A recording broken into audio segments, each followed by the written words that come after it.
I'm Stefan Thier. I'm working for DAXA as a Domino administrator.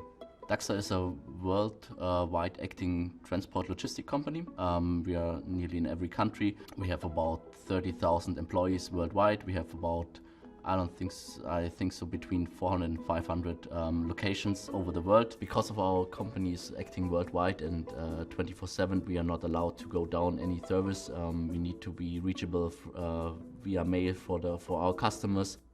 Mobile is definitely important for our company because the managers need to be reachable 24/7. Sometimes they have their mobile phones with them in different time zones. They need to react on mails which are maybe critical.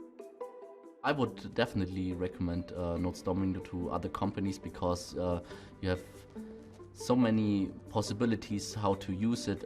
Even if you're not using it as a mail system, you can use it as an application system.